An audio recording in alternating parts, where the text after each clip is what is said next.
ગુજરાત ભાજપના એક એવા નેતા જે ભાજપ સામે પડ્યા હતા અને ભાજપે એમને સસ્પેન્ડ કરી દીધા હતા. જો કે થોડા જ સમયમાં ભાજપે એમને પાછા લઈ લીધા હતા. આ નેતાએ ગેરકાયદે બાંધકામો કર્યા હોવાનો મામલો સામે આવ્યો છે. એની વાત કરીએ આ વિડીયોમાં. નમસ્કાર, વાઇબ્સ ઓફ ઇન્ડિયામાં આપનું સ્વાગત છે. હું ઇમરાન. લુણાવાડામાં રહેતા એક અરજદારે એપ્રિલ મહિનામાં જિલ્લા કલેક્ટરને અરજી કરી હતી.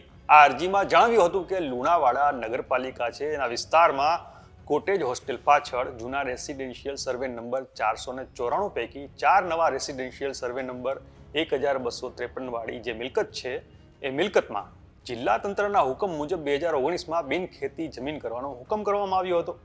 આ જમીન પર જયપ્રકાશ પરસોત્તમભાઈ પટેલ એટલે કે જેપી પટેલે 1 થી 70 પ્લોટની રહેણાંક સોસાયટી બનાવવા માટે મંજૂરી મેળવી હતી અને 70 મકાનની સોસાયટી પણ બનાવી હતી.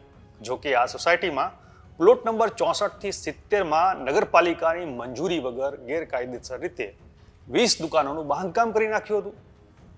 આ તમામ બાંધકામ દૂર કરવા માટે નિવાસી અધિક કલેક્ટરે આદેશ કર્યો હતો, જેને પગલે લુણાવાડાના ચીફ ઓફિસરે પણ જેપી પટેલને નોટિસ ફટકારી છે અને બાંધકામ છે એને દૂર કરવાનો હુકમ કર્યો છે. હવે જેપી પટેલની વાત કરીએ તો જેપી પટેલ 1991 થી ભાજપના સક્રિય સભ્ય છે.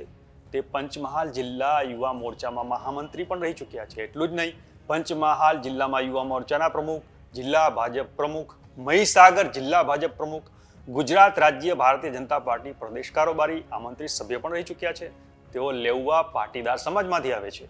તેમણે 2007માં સંતરામપુર વિધાનસભા બેઠક પરથી ભાજપમાં ઉમેદવારી નોંધાવી હતી, પણ કોંગ્રેસના પરંજ્યાદિત્યસિંહ પરમાર સામે 8807 મતથી હારી ગયા હતા. બાદમાં સંતરામપુર વિધાનસભા બેઠક એસટી અનામત જાહેર થઈ એટલે જેપી પટેલે લુણાવાડા વિધાનસભા બેઠક પરથી ઉમેદવારી કરવાનું મન બનાવ્યું અને છેલ્લી 2 ટર્મથી લુણાવાડા બેઠકની ટિકિટ માટે દાવેદારી કરતા રહ્યા. જો કે ટિકિટ મળી નહીં એટલે તેઓ ભાજપથી નારાજ થઈ ગયા. અપક્ષ ચૂંટણી લડ્યા, જેના કારણે જેપી પટેલને 6 વર્ષ માટે ભાજપે હાંકી કાઢ્યા હતા. જો કે લોકસભા ચૂંટણી પહેલા ગયા વર્ષે જૂન મહિનામાં જેપી પટેલને ભાજપે ફરીથી પક્ષમાં લઈ લીધા હતા.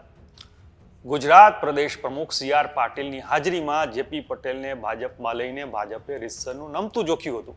આ જેપી પટેલને હવે ગેરકાયદેસર બાંધકામ દૂર કરવા તંત્રએ આદેશ કર્યો છે. આ વિશે આપનું શું માનવું છે? અમને કોમેન્ટ કરીને જણાવજો. આપણે મળતા રહીશું વાઇબ્સ ઓફ ઇન્ડિયા પર.